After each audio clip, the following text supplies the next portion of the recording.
আমার আপনার নবীজি আমাকে আপনাকে কেমন ভালোবাসে শুনেন। বিশ্বনবী সাল্লাল্লাহু আলাইহি ওয়াসাল্লামের মহব্বত ভালোবাসা আমার আপনার প্রতি কেমন ছিল শুনেন। সারাটা জীবন নবীজি আমার আপনার জন্য কেঁদে কেঁদে কাটালেন। কিয়ামতের ময়দানেও নবীজি আমার আপনার পেরেশানে পাগল পারা থাকবেন। অন্যান্য সব নবীরা নিজেকে নিয়ে ব্যস্ত থাকবেন, কিন্তু আমার নবীজি কিয়ামতের ময়দানেও আমাকে আপনাকে ভালোবেসে জাহান্নাম থেকে মুক্ত করার জন্য তিনি পেরেশানি করতে থাকবেন। আল্লাহ রাব্বুল আলামিন এই জন্য পবিত্র কোরআনুল কারীমের 9 নম্বর সূরা সূরা তাওবা এর 128 নম্বর আয়াতের মধ্যে বলছেন, লাকাদ জাআকুম রাসূলুম মিন আনফুসিকুম আজিজুন আলাইহি মা আনিতুম হারিসুন আলাইকুম বিল মুমিনিনা রাউফুর রহিম। আল্লাহ রাব্বুল আলামিন বলছেন, আমার বান্দারা শোনো শোনো, আমি তোমাদের জন্য এমন একজন রাসূলকে সিলেক্ট করে পাঠালাম যে রাসূল তোমাদের জন্য নিজের জীবনটা দিয়ে দিচ্ছে। এমন অবস্থা তোমাদের দুঃখে আমার রাসূল দুঃখিত হন, ব্যথিত হন, আর তোমাদের শান্তির জন্য তিনি সুন্দর একটা পথের ব্যবস্থা করে দেন। আর যারা ঈমান আনে তাদের জন্য আমার নবী হচ্ছেন দয়ালু। বলেন সুবহানাল্লাহ।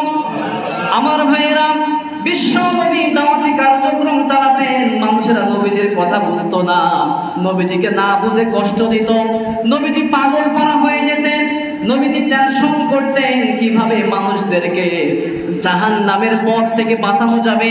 এইভাবে টেনশন করতে করতে নবীজি পাগল পারা হয়ে যেতেন। আল্লাহ রাব্বুল আলামিন এই কথাই পবিত্র কোরআনুল কারীমের 18 নম্বর সূরা সূরা কাহফের 6 নম্বর আয়াতের মধ্যে বড় চমৎকার করে বললেন। আল্লাহ রাব্বুল আলামিন বলছেন, ফালাআল্লাকা বাখিউন নাফসাকা আলা আসারিহিম ইল্লাম ইউমিনু বিহাযাল হাদীসি আসাফা। আল্লাহ রাব্বুল আলামিন বলছেন, নবী, মানুষেরা যে কোরআনকে বিশ্বাস করছে না, কোরআনের প্রতি ঈমান আনছে না, আপনি কি এই জন্য নিজের জীবনটা পর্যন্ত দিয়ে দিবেন? আপনি কি নিজেকে শেষ করে ফেলবেন? আল্লাহ রাব্বুল আলামিন 26 নম্বর সূরা সূরা শুআরা এর 3 নম্বর আয়াতের মধ্যে আরো সুন্দর করে বললেন, লাআল্লাকা বাখিউন নাফসাকা আল্লা ইয়াকুনু মুমিনিন। আল্লাহ রাব্বুল আলামিন বলেন, নবী, মানুষেরা ঈমান আনতেছে না, এই আপনি এটার উপরে টেনশন করতে করতে কি আপনি নিজেকে শেষ করে ফেলবেন? মানুষেরা ঈমান আনতেছে না, এতে আপনার তো এত ব্যথিত হওয়ার কোনো কারণ নাই। আপনার কাজ, আপনার ডিউটি হচ্ছে মানুষের প্রতি দাওয়াত পৌঁছানো। মানুষ গ্রহণ করুক না করুক এটা তাদের স্বাধীনতা, কিন্তু আপনি যেভাবে টেনশন করতেছেন, পেরেশানির মধ্যে পড়ে গেছেন, মনে হচ্ছে আপনার জীবনটা পর্যন্ত আপনি শেষ করে দিবেন। সুবহানাল্লাহ। চিন্তা করতে পারছেন, আপনি একজন মানুষকে ভালো কথা বলতেছেন। আমরা কি করি? আমরা যারা দাওয়াত তাবলীগের কাজ করি, সর্বোচ্চ মানুষের কাছে গিয়ে বলি, ভাই মসজিদে যাই, নামাজ পড়েন, শেষ। এতটুকু বলে আমরা চলে আসলাম। আমাদের বয়ান শেষে আমরা কিছু খাওয়া দাওয়া করলাম, শেষ। মানুষ ঈমান আনলো কি না আনলো এগুলো দেখার সময় আমাদের হয় না। কিন্তু নবীজি তিনি দাওয়াত দিতেন, মানুষেরা কেন বুঝতে পারতেছে না, জাহান্নামের পথে চলে যাচ্ছে। এই জন্য নবী টেনশন করতে করতে মনে হচ্ছে নবীজি নিজের জীবনটা পর্যন্ত দিয়ে দিবেন। আল্লাহু আকবার। চিন্তা করা যায় নবীজি আমাকে আপনাকে কেমন ভালোবেসেছেন। নবীজি সাল্লাল্লাহু আলাইহি ওয়াসাল্লামের ভালোবাসা আমাদের প্রতি কেমন ছিল, যদি আমরা এটা বুঝতাম, জীবনেও আর যাই হোক নবীকে অনুসরণ ছাড়া অন্য কোনো কিছু অনুসরণ করতাম? বলেন, নবীজি সাল্লাল্লাহু আলাইহি ওয়াসাল্লাম আমাকে আপনাকে কেমন ভালোবাসে। মুসলিমের বর্ণনায় নবীজি সাল্লাল্লাহু আলাইহি ওয়াসাল্লামের একজন প্রখ্যাত সাহাবী জাবের রাদিয়াল্লাহু আনহু তিনি বলছেন, নবীজি সাল্লাল্লাহু আলাইহি ওয়াসাল্লাম বলেছেন, ইন্নামা মাসালি ওয়া মাসালুকুম কামাসালি রাজুলিন আওকাদা নারা। নবীজি বলতেছেন যে তোমার, আমার উম্মত এবং আমি নবীর মধ্যে ভালোবাসার দৃষ্টান্ত কেমন শোনো। কিরকম? একজন মানুষ একটা জায়গার মধ্যে আগুন জ্বালালো, আগুন প্রজ্বলিত করলো, আর ওই আগুনের মধ্যে পতঙ্গ এবং পোকামাকড় ঝাঁপ দিয়ে পড়ে যাবে। আর পড়ে গেলে তো পোকামাকড় যদি আগুনে পড়ে যায় বেঁচে থাকার কোনো সম্ভাবনা আছে? মরে একদম শেষ, ছাই হয়ে যাবে। নবীজি বলতেছেন ওই ব্যক্তি ওই পতঙ্গ এবং পোকামাকড়কে বারবার সরিয়ে দিচ্ছে, বারবার সরিয়ে দিচ্ছে, সরিয়ে দিচ্ছে। আমি নবী এবং আমার উম্মতের মধ্যে সম্পর্ক হচ্ছে এমন, আমার উম্মতেরা না বুঝে জাহান্নামের পথে চলে যাচ্ছে, জাহান্নামের পথে চলে যাচ্ছে। আর আমি নবী বারবার বারবার বারবার আমার উম্মতের কোমরকে ধরে ধরে আমি জাহান্নামের পথ থেকে ফিরিয়ে আনছি। সুবহানাল্লাহ। আমার নবীজি কেমন ভালোবাসা শুনেন, বিশ্ব নবী সাল্লাল্লাহু আলাইহি ওয়াসাল্লাম আপনাকে কেমন ভালোবাসে শুনেন। আপনি তো মনে করছেন আপনার স্ত্রী আপনাকে সবচাইতে বেশি ভালোবাসে, আপনার মা, আপনার বাবা, আপনার সন্তান, আপনার আত্মীয় স্বজন, আপনি মনে করছেন আপনাকে অনেক ভালোবাসে। কিন্তু আমার আপনার নবীজি আপনাকে কত ভালোবাসে আপনি তো জানেন না। আল্লাহ রাব্বুল আলামিন কিয়ামতের ময়দান সম্পর্কে বলেন, ইয়াউমা ইয়াফিরুল মার'উ মিন আখিহি ওয়া উম্মিহি ওয়া আবিহি ওয়া সাহিবাতিহি ওয়া বানিহি।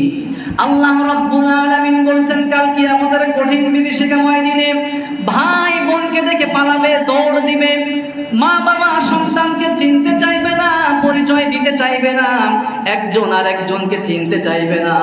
আর সেই দিন, সেই কিয়ামতের কঠিন বিভীষিকাময় দিনে সবাই আপনাকে ভুলে গেলেও আমার আপনার প্রাণ প্রিয় নবী আপনাকে ভুলে যাবেন না, বরং আপনাকে সুপারিশ করে জান্নাতে নেওয়ার ব্যবস্থা করে দিবেন। আমার আপনার নবী কেমন ভালোবাসে। দুনিয়া যত মানুষ আপনার জন্য চোখের পানি ঝরায়, কান্নাকাটি করে, আপনি মনে করবেন কোনো না কোনো স্বার্থ আছে। আপনার স্ত্রী আপনার জন্য কান্না করতেছে, আপনাকে 100% মনে করতে হবে কোনো একটা স্বার্থ আছেই, এতে কোনো সন্দেহ আছে? সন্দেহ আছে? কিন্তু আমার নবীজি আমার আপনার জন্য চোখের পানি ঝরিয়েছেন, কান্না করেছেন, কোনো স্বার্থ আছে? বলেন, আমাদের স্বার্থের জন্য নবীজি কান্না করেছেন। সুবহানাল্লাহ। আল্লাহ রাব্বুল আলামিনের প্রিয় হাবিব আমাকে আপনাকে এমন ভালোবেসেছেন। নবীজি সাল্লাল্লাহু আলাইহি ওয়াসাল্লামের স্ত্রী আম্মা জান আয়েশা রাদিয়াল্লাহু আনহা, তিনি একদিন দেখলেন নবীজি পেরেশানির মধ্যে পড়ে আছেন, টেনশন করতেছেন। হঠাৎ করে আয়েশা রাদিয়াল্লাহু আনহা এই অবস্থা দেখে নবী করিম সাল্লাল্লাহু আলাইহি ওয়াসাল্লামকে বললেন, ওগো আল্লাহর নবী, আপনি কেন এত টেনশন করতেছেন? আপনার কি হয়েছে? নবী করিম সাল্লাল্লাহু আলাইহি ওয়াসাল্লাম বলছেন, আমি আমার উম্মতের জন্য সব টেনশন আমার উম্মতের জন্য করি। সুবহানাল্লাহ। আম্মা জান আয়েশা রাদিয়াল্লাহু আনহা বললেন, ওগো আল্লাহর নবী, আপনি আমার জন্য একটু দোয়া করবেন নাকি? বিশ্বনবী সাল্লাল্লাহু আলাইহি ওয়াসাল্লাম বললেন, আয়েশা, তোমার জন্য আমি কেন দোয়া করব না? অবশ্যই তোমার জন্য দোয়া করব। বিশ্বনবী সাল্লাল্লাহু আলাইহি ওয়াসাল্লাম দুহাত তুলে দোয়া করলেন, ওগো রব, ওগো মালিক, আমার স্ত্রী আয়েশা অতীত এবং বর্তমান ভবিষ্যতের যত গুনাহ আছে সব কিছু মাফ করে দাও। আল্লাহু আকবার। এই কথা শোনার পরে আম্মা জান আয়েশা বড় খুশি হয়ে গেলেন, তিনি একটা মুস্কি হাসি দিয়ে দিলেন। বিশ্বনবী সাল্লাল্লাহু আলাইহি ওয়াসাল্লাম বলছেন, আয়েশা, তুমি কি এমনটা মনে করেছো নাকি আমি কেবলমাত্র শুধুমাত্র তোমার জন্যই দোয়া করি? এমনটা তো হতেই পারে না। আমি তো স্বার্থপর নই, বরং 5 ওয়াক্ত নামাজের পরে আমার উম্মতের মাগফিরাতের জন্য আমি নবীজি দোয়া করতে একটা বারের জন্য ভুল হয় না। সুবহানাল্লাহ। 5 ওয়াক্ত নামাজের পরেও নবীজি আমার আপনার মাগফিরাতের জন্য আল্লাহর কাছে দোয়া করতেন, কান্নাকাটি করতেন। সুবহানাল্লাহ। নবীজি সাল্লাল্লাহু আলাইহি ওয়াসাল্লাম, এখন প্রশ্ন হতে পারে, আমরা তো আখেরি জামানার উম্মত, নবীজিকে জীবনেও দেখি নাই, নবীজিকে দেখার সৌভাগ্য হয় নাই, এখন সেই নবীজি সাল্লাল্লাহু আলাইহি ওয়াসাল্লাম আমাকে আপনাকে কতটা ভালোবাসেন, তার ভালোবাসার নমুনাটা কেমন ছিল? প্রশ্ন আসে কিনা? কথা বলেন। এর একটাই উত্তর, নবীজি আমাকে আপনাকে তার জীবনের চাইতেও বেশি ভালোবেসেছেন। সুবহানাল্লাহ। নবীজি সাল্লাল্লাহু আলাইহি ওয়াসাল্লাম মুসনাদে আহমদের বর্ণনায় হাদিস এসেছে, একদিন মসজিদে নববী থেকে বের হলেন, বের হওয়ার পরে তিনি মসজিদে কুবার দিকে যাচ্ছেন, সাথে কয়েকজন সাহাবী। নবীজি সাল্লাল্লাহু আলাইহি ওয়াসাল্লাম হঠাৎ করে কান্না শুরু করলেন, চোখের পানি ঝরাতে লাগলেন, চিৎকার দিয়ে কান্না করছেন। সাহাবায়ে কেরাম জিজ্ঞাসা করলেন, ওগো আল্লাহর নবী, আপনি কান্না করছেন কেন? হঠাৎ করে কি হলো? তখন নবীজি সাল্লাল্লাহু আলাইহি ওয়াসাল্লাম বললেন, আমার ভাইদের কথা আমার মনে পড়ে গিয়েছে, আমার ভাইদের সঙ্গে আলিঙ্গনের বড় ইচ্ছা জেগেছে। নবীজি সাল্লাল্লাহু আলাইহি ওয়াসাল্লামের আপন কোনো ভাই ছিল নাকি? কথা বলেন, আপন কোনো ভাই ছিল? আপন তো কোনো ভাই ছিল না। সাহাবায়ে কেরাম জিজ্ঞাসা করলেন, ওগো আল্লাহর নবী, বুঝলাম না, আপনার তো আপন কোনো ভাই নাই, তাহলে কাদের জন্য আপনি চোখের পানি ঝরাচ্ছেন, চিৎকার দিয়ে দিয়ে কান্না করছেন? তখন নবীজি বললেন, আমার সাহাবীরা শোনো, আমার আখেরি জামানার উম্মতেরা যারা আমি নবীকে না দেখেও আমি নবীর প্রতি ঈমান আনয়ন করেছে, তারাই হচ্ছে আমার ভাই। সুবহানাল্লাহ। সাহাবায়ে কেরাম বললেন, ইয়া রাসূলুল্লাহ, ইয়া হাবিবাল্লাহ, আমরা কি আপনার ভাই নই? নবীজি বললেন, না, তোমরা আমার ভাই নও, তোমরা হচ্ছে আমার সাহাবী, আমার সঙ্গী। আমার ভাই হচ্ছে তারা যারা আখেরি জামানায় আমাকে না দেখেও ঈমান এনেছে, তারাই হচ্ছে আমি নবীজির ভাই। সুবহানাল্লাহ। নবীজি ব্যাখ্যা দিলেন, আমার সাহাবীরা শোনো, তাদেরকে আমি কেন ভাই বললাম, তার কারণ হলো তোমরা আমি নবীজিকে দেখতে পাচ্ছ, আমি নবীকে দেখার কারণে তোমাদের ঈমানটা আরো মজবুত হয়ে যাচ্ছে। নবীজিকে দেখলে ঈমান মজবুত হয় কি হয় না? নবীজি বললেন, তোমরা আমাকে দেখা মাত্র ঈমান তরতাজা হয়ে যাচ্ছে। আমি যখন তোমাদেরকে ইন্সপায়ার করি, তোমাদের ঈমানটা আরো তাজা হয়ে যায়, মজবুত হয়ে যায়। কিন্তু শেষ জামানার উম্মতেরা আমাকে দেখবে না, আমার কথাও সরাসরি শুনবে না। তারা কিতাব পড়বে, আলেমদের কাছ থেকে শুনবে, ইসলামকে জানবে, আমি নবীজিকে দেখবে না, কিন্তু না দেখো আমি নবীকে তারা মহব্বত করবে, আমি নবীর প্রতি ঈমান আনয়ন করবে। এই জন্য তারা হচ্ছে আমার ভাই। সুবহানাল্লাহ। সাহাবায়ে কেরাম বললেন, ইয়া রাসূলুল্লাহ, আপনার ভাইদেরকে দুনিয়াতে যদি আপনি এত ভালোবাসেন, তাহলে কিয়ামতের ময়দানে আপনার ভাইদেরকে আপনি কেমন ভালোবাসবেন, একটু নমুনা দেন। বিশ্বনবী বললেন, আমার সাহাবীরা শোনো, দুনিয়ার জমিনে থাকা অবস্থায় আমি আমার ভাইদেরকে খুব ভালোবাসি, কিয়ামতের ময়দানেও আমার ভাইদেরকে কেমন ভালোবাসবো শোনো। কিয়ামতের ময়দানে আমি নবীজি যদি শাফায়াতের নজর তোমাদের দিকে একবার দেই, কিন্তু আমার ওই ভাইদের প্রতি একবার দুইবার নয়, 10 বার 100 বার শাফায়াতের নজর দিয়ে তাদের দিকে তাকাবো। সুবহানাল্লাহ, সুবহানাল্লাহ। নবীজি সাল্লাল্লাহু আলাইহি সাল্লাম কিয়ামতের ময়দানে সাহাবীদের চাইতে আমাকে আপনাকে বেশি ভালোবেসে, বেশি সুপারিশ করে জান্নাত পর্যন্ত পৌঁছানোর দায়িত্ব গ্রহণ করবেন। সুবহানাল্লাহ। অথচ যুবক ভাইরা আমার, আমরা আজকে নবীকে মডেল মানি না, নবীকে সেলিব্রিটি আমরা মানি না। আমরা সেলিব্রিটি মানতেছি কাকে? ওই গায়ক গায়িকা, নায়ক নায়িকা, যাদের চরিত্রের দিকে তাকালে দেখবেন যেখানে সেখানে যত অবৈধ কাজ তাদের মাধ্যমে হচ্ছে, ঠিক কিনা? আহা, বড় আফসোস।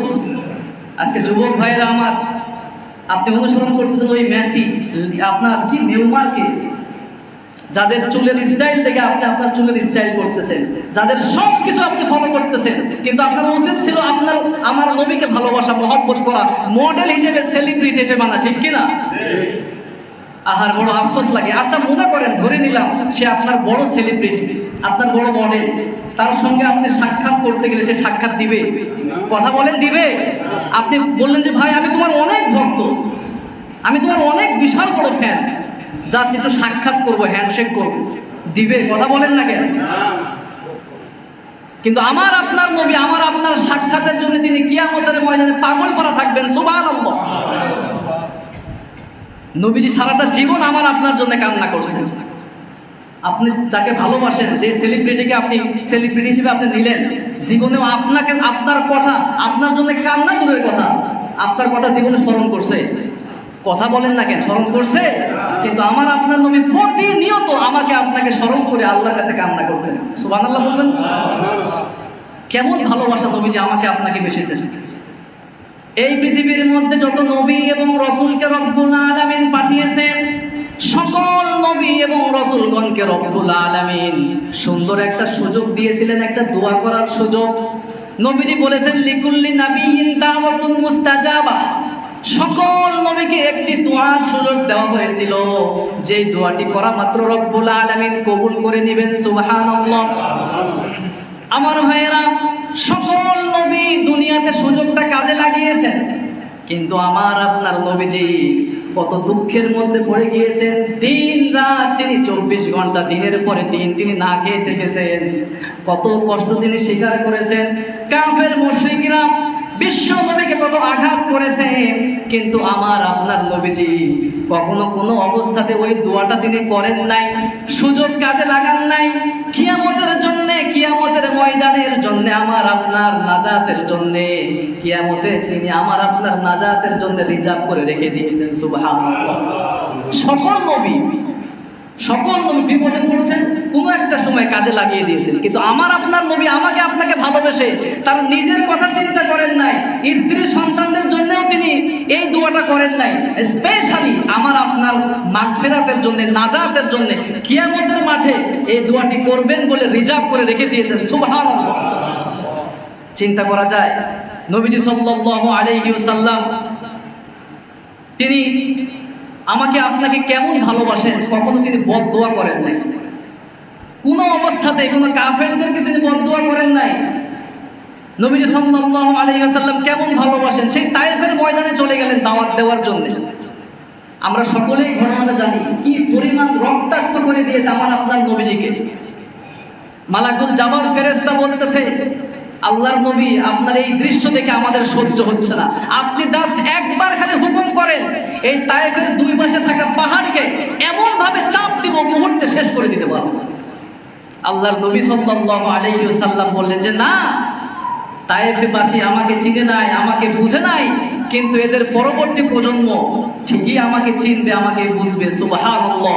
সুতরাং এদেরকে ধ্বংস করে দিও না, এদেরকে যদি তুমি ধ্বংস করে দাও তাহলে কার কাছে আমি এই কালেমার দাওয়াত পৌঁছে দিব, লা ইলাহা ইল্লাল্লাহু মুহাম্মাদুর রাসূলুল্লাহ। চিন্তা করেন, আপনার শত্রু আপনাকে আঘাত করতেছে, আপনার সুযোগ আছে, আপনার পাওয়ার আছে তাকে ধ্বংস করে দেওয়ার, কিন্তু আপনি ধ্বংস না করে বরং তাদের নাজাতের কামনা করতেছেন। সুবহানাল্লাহ। আবার সেই উহুদের ময়দানে বিশ্বনবীর দান মোবারক শহীদ করা হলো, বিশ্বনবী সাল্লাল্লাহু আলাইহি ওয়াসাল্লামকে কি জুলুম করা হলো। নবীজি সাল্লাল্লাহু আলাইহি ওয়াসাল্লাম বললেন, ওগো রব, ওগো মালিক, এই সমস্ত মানুষেরা আমার উম্মতেরা আমাকে চিনলো না, আমাকে জানলো না, তারা বড় অপরাধ করে ফেলেছে, আর এই অপরাধের শাস্তি হিসেবে তুমি তাদেরকে ধ্বংস করে দিও না। কাফেররা বিশ্বনবীকে কষ্ট দেয়, আর নবীজি তাদের মাগফিরাতের জন্য, নাজাতের জন্য, হেদায়েতের জন্য দোয়া করেন। সুবহানাল্লাহ। মেরাজের রজনীতে নবীজি চলে গেলেন, জান্নাত জাহান্নাম দেখালেন, জাহান্নামের অবস্থা দেখে নবীজি কান্না শুরু করলেন, পেরেশানি হয়ে গেলেন। নবীজি বললেন, ওগো আল্লাহর হাবিব, আল্লাহ পাক বললেন, ওগো আমার হাবিব, আপনার মনটাকে আমি খুশি করার জন্য নিয়ে আসলাম, আপনি এখানে এসেও কান্নাকাটি করছেন কেন, পেরেশানি দেখাচ্ছেন কেন? তখন নবীজি বললেন, ওগো আল্লাহ, ওগো আমার রব, আমার উম্মত জাহান্নামে যাবে আর আমি খুশি হব, এমনটা তো হতেই পারে না। রব্বুল আলামিন বললেন, ওগো আমার নবী, কিয়ামতের কঠিন বিভীষিকাময় দিনে আমি আপনাকে সুন্দর একটা সুযোগ দিব, আপনার যত খুশি আপনার উম্মতকে সুপারিশ করে করে জাহান্নাম থেকে বাঁচিয়ে জান্নাত পর্যন্ত নিয়ে যেতে পারবেন। সুবহানাল্লাহ। কেমন নবী আমরা পেয়েছি। নবী সাল্লাল্লাহু আলাইহি ওয়াসাল্লাম অন্যান্য যত নবী দুনিয়াতে এসেছেন, কোনো বিপদে পড়লে কোনো একটা কারণে যে কোনো ভাবে হোক দোয়া কাজে লাগিয়েছেন, কিন্তু আমার নবী আমার আপনার নাজাতের জন্য দোয়াকে রিজার্ভ করে রেখে দিয়েছেন। সুবহানাল্লাহ। নূহ আলাইহিস সালাম 950 বছর দাওয়াতি কার্যক্রম চালালেন। ইবনে আব্বাসের বর্ণনায় মাত্র 80 জন মানুষ ঈমান গ্রহণ করেছিল। কয়জন মানুষ? নূহ আলাইহিস সালাম মানুষদেরকে দাওয়াত দিতেন, মানুষ দাওয়াতি কার্যক্রম পছন্দ করতো না, গ্রহণ করতো না। একটা সময় নূহ আলাইহিস সালামের উপর জুলুম আর নির্যাতন শুরু করে দিল। নূহ আলাইহিস সালামের উপর যখন জুলুম শুরু হয়ে গেল, নূহ আলাইহিস সালাম অতিষ্ঠ হয়ে, বিরক্ত হয়ে আল্লাহর কাছে তিনি ফরিয়াদ জানালেন, রব্বি ইন্নী দাউতু কওমি লাইলান ওয়া নাহারা। আল্লাহ রাব্বুল আলামিনকে বললেন, ওগো মালিক, আপনি কাদের কাছে আমাকে পাঠালেন? দিনে রাতে আমি দাওয়াতি কাজ চালাই, তারা তো আমাকে গ্রহণ করে না। নূহ আলাইহিস সালাম দিনে রাতে দাওয়াতি কার্যক্রম চালাচ্ছেন, কিন্তু গ্রহণ তো করা দূরের কথা, আরো নূহ নবীকে অত্যাচার চর্চারই শুরু করে দিয়েছে। নূহ আলাইহিস সালাম বিরক্ত হয়ে বললেন, অতিষ্ঠ হয়ে গেলেন, তারা আমাকে মানছে না, রব্বুল আলামিন তুমি তাদেরকে ধ্বংস করে দাও। নূহ আলাইহিস সালাম দোয়া করলেন, রব্বি লা তাযার আলাল আরদি মিনাল কাফিরিনা দাইয়ারা। ওগো রব, এই কাফের কুফারদেরকে তুমি সমূলে ধ্বংস করে দাও, এদের ঘর বাড়ি ভিটা বাড়ি যা আছে সবকিছু ধ্বংস করে দাও। আল্লাহ মুহূর্তে দোয়া কবুল করে নিয়ে মহাপ্লাবন ঘটিয়ে দিয়ে সবকিছু শেষ। মুসা নূহ আলাইহিস সালাম তার দোয়াকে তিনি কাজে লাগালেন দুনিয়াতে। আবার সুলাইমান আলাইহিস সালাম তিনি আল্লাহ রাব্বুল আলামিনের কাছে দোয়া করেছিলেন, রব্বিগফিরলি ওয়া হাবলি মুলকান লা ইয়ানবাগি লি আহাদিন মিন বাদি। আল্লাহ তুমি আমাকে ক্ষমা করো এবং এমন শক্তিশালী পাওয়ারফুল ক্ষমতা আমি সুলাইমানকে দান করো, কিয়ামত পর্যন্ত আর কেউ এমন ক্ষমতার মালিক হতে পারবে না। আল্লাহু আকবার। আল্লাহ মুহূর্তেই সুলাইমান নবীকে এমন ক্ষমতা দান করলেন, কিয়ামত হয়ে যাবে। এরকম ক্ষমতার মালিক পৃথিবীতে আর কাউকে আল্লাহ পাক বানাবেন না। সুবহানাল্লাহ। আমরা মনে করতেছি যে সেই ইউনাইটেড স্টেট অফ আমেরিকার প্রেসিডেন্ট সবচাইতে বড় ক্ষমতাধর।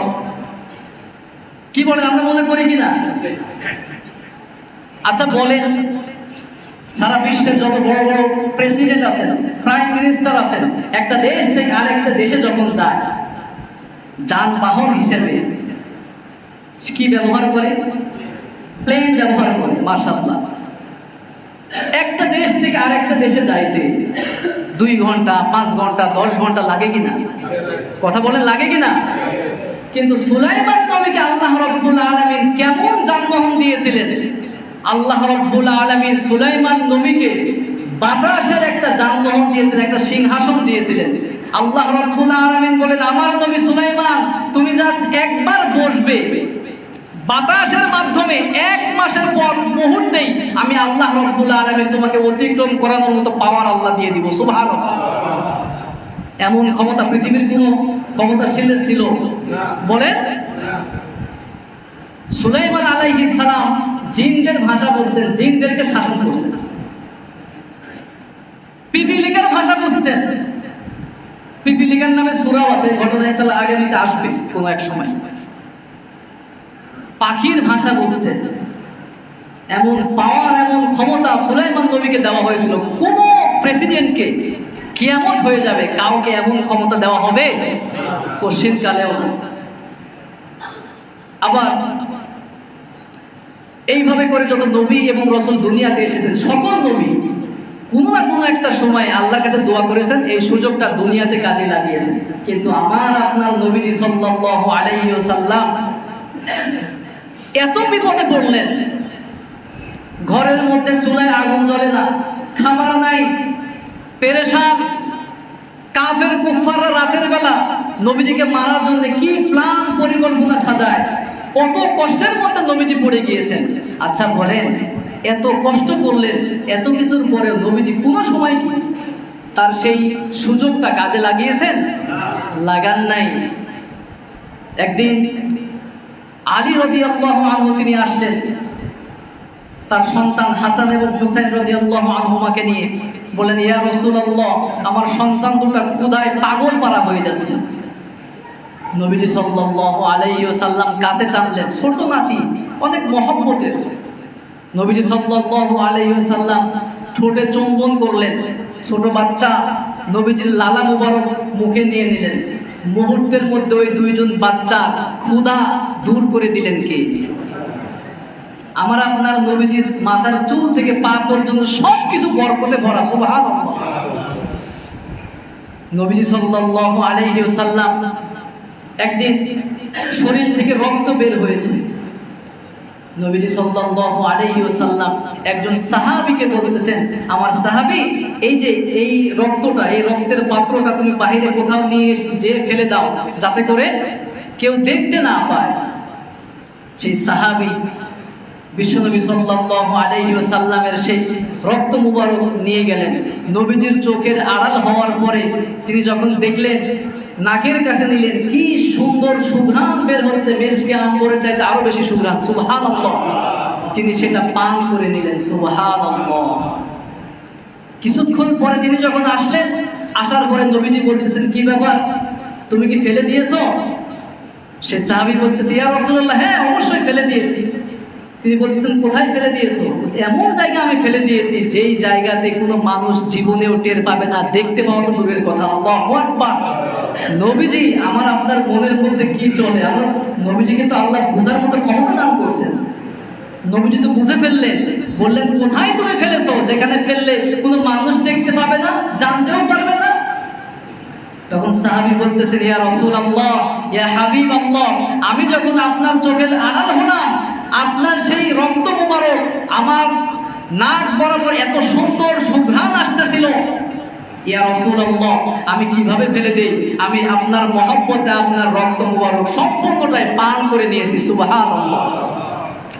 তখন নবীজি বললেন, আমার সাহাবী শুনে রাখো, তোমার যে পেটের মধ্যে আমি নবীজির রক্ত প্রবেশ করেছে, সেই পেটটা চিরদিনের জন্য জাহান্নামের আগুন থেকে মুক্ত হয়ে গেল। নবীজির রক্ত মুবারক যদি পেটের মধ্যে যাওয়ার কারণে জাহান্নাম থেকে চিরতরে মুক্তি পেতে পারে, তাহলে নবীজির সব ক্ষেত্রে যদি নবীকে অনুসরণ করতে পারেন, তাহলে কি আমাদেরকে আল্লাহ পাক চিরতরে জাহান্নাম থেকে মুক্ত করতে পারেন না? কিন্তু আমরা তো এটা করতেছি না। আমাদের মন মাইন্ডটা এখন সেট আপ হয়ে গেছে, ইসলাম মানেই হচ্ছে নামাজ, ইসলাম মানে হচ্ছে রোজা, ইসলাম মানে কয়েকটা বিষয়, বাকি সব ক্ষেত্রে আমি আমার মতো চলব। আমাদের মন মাইন্ডটা এমন হয়ে গেছে। আল্লাহ আমাদেরকে বোঝার তৌফিক দান করে করছে, আমিন। নবীজি সাল্লাল্লাহু আলাইহি ওয়াসাল্লাম কেমন ভালোবাসেন, কতটা মহব্বত করেন আমাকে আপনাকে শুনেন। নবীজি সাল্লাল্লাহু আলাইহি ওয়াসাল্লাম কিয়ামতের ময়দানে অন্যান্য যত নবী আছে সব নবী ইয়া নাফসি করতে থাকবে। হাদিস অনেক লম্বা, জাস্ট মূল কথাটা আমি আপনাদেরকে বলছি। নবীজি সাল্লাল্লাহু আলাইহি ওয়াসাল্লামকে দেখা যাবে নবীজি নিজের জন্য কান্না করছেন না, পেরেশানি করছেন না। নবীজি বলতেছেন, ইয়া উম্মতি উম্মতি উম্মতি উম্মতি, সুবহানাল্লাহ। আল্লাহ রাব্বুল আলামিন জিবরাইল আমিনকে বলবেন, ওগো আমার ফেরেশতা জিবরাইল, আমার নবী কোথায় আছে? আমার নবীকে নিয়ে এসে আমার সিংহাসনের পাশে জায়গা করে দাও। পড়েন সুবহানাল্লাহ। জিবরাইল আমিন চলে যাবেন, বিশ্বনবী সাল্লাল্লাহু আলাইহি ওয়াসাল্লাম মাকামে মাহমুদের মধ্যে সিজদায় থাকবেন, সুবহানাল্লাহ। সিজদায় তিনি চোখের পানি ঝরাতে থাকবেন, উম্মতের নাজাতের জন্য কান্না করতে থাকবেন। আল্লাহ রাব্বুল আলামিন বলবেন, ওগো আমার নবী, ইরফা রাসাক, আপনার মাথা উঠান, আপনার মাথা উঠান। কেন আপনি কান্না করছেন? কিসের জন্য আপনি এত পেরেশান? আপনি আমাকে বলেন। তখন নবীজি বলবেন, ওগো আমার আল্লাহ, ওগো আমার মালিক, আমার তো টেনশন, আমার মতো পেরেশান সব কিছু আমার উম্মতকে নিয়ে। আল্লাহ রাব্বুল আলামিন বলবেন, আমার নবী আপনি কি চান বলেন? সালতুতাহু, আজকে আপনি যা চাইবেন সব কিছু দিয়ে দিবেন কে? আল্লাহ রাব্বুল আলামিনের কাছে। তখন নবীজি বলবেন, ওগো আল্লাহ, দুনিয়ায় থাকা অবস্থায় সকল নবীকে আপনি সুযোগ দিয়েছিলেন, সকল নবী সেই দোয়াটি অলরেডি দুনিয়াতে কমপ্লিট করে ফেলেছে, কিন্তু আমি সেই দোয়াকে রিজার্ভ করে রেখেছিলাম। সেই দোয়া আমি আজকে করতে চাই। দোয়া করে করে, শাফায়াত করে করে আমার জাহান্নামী উম্মতদেরকে জান্নাতে নিতে চাই। আল্লাহ রাব্বুল আলামিন তখন আমার নবীকে বলবেন, ওগো আমার নবী, আপনার যত খুশি আপনি শাফায়াত করে করে জাহান্নাম থেকে জান্নাতি বানিয়ে আপনার উম্মতদেরকে জান্নাতে নিয়ে জান্নাতে প্রবেশ করেন, সুবহানাল্লাহ। জান্নাতে যেতে চান? সবাই মনে হয় চান না, সবাই তো বলতেছি। সবাই কি জান্নাতে যেতে চায়? ইনশাআল্লাহ। তাহলে সবাই যদি জান্নাতে যেতে চান, নবীজির কিছু সুন্নত মানবো, কিছু ছাড়বো। কথা বলেন না কেন? সব মানতে হবে, মানার চেষ্টা করতে হবে। পারা যাবে মুসলমান? আল্লাহ আমাদেরকে তৌফিক দান করে পড়ছে, আমিন।